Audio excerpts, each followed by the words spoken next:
Presented by Lotus Music. ये बबली काहे रोता है? हाय भौजी ओ भौजी का कहीं नदिया का बेटा मछुला बड़ा मरला बा। का बउआ जी मरले हैं? हाँ भौजी पहाड़ा से सैया आइले मछरी रखनी तारक हाँ गोरई मछरी तारक नून रहे ज्यादा फेंक देले थरिया जैली से पड़ले पीठ मारक नमक रहे ज्यादा फेंक देले थरिया जैली से पड़ले पीठ मारक। हे भौजी बताओ मरल मानुष के नमक हाथनुआ पर गो तोला मारला सा। ठीक तो भाई बड़ा बिया कइले हम कहनी कितना बढ़िया हमारा भाई से कॉल।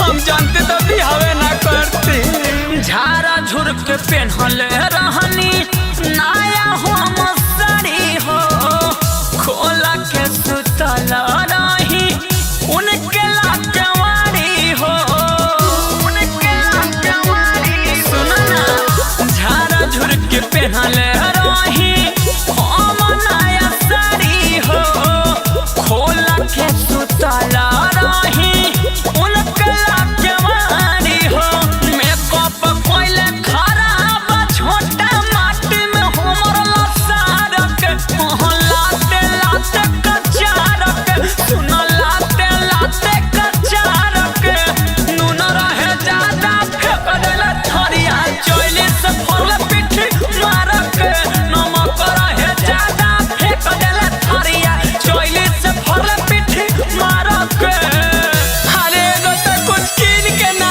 देवेला हयो करेला तैयार बन Presented by Lotus Music. चुप रहे हमर सुन जाय द मर्द मानुष ऐसे होकबे करेला तनी तनी बात में खिसियान हो जाला।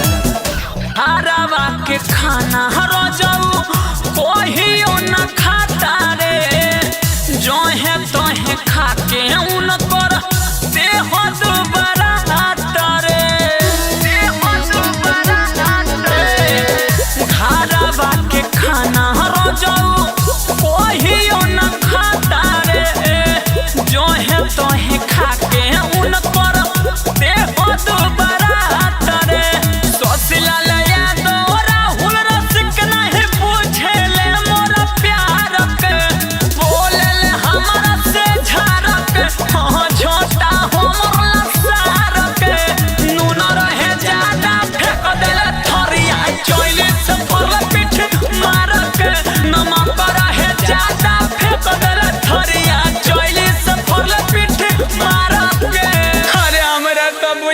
कोनो सौतीन से फांस गए।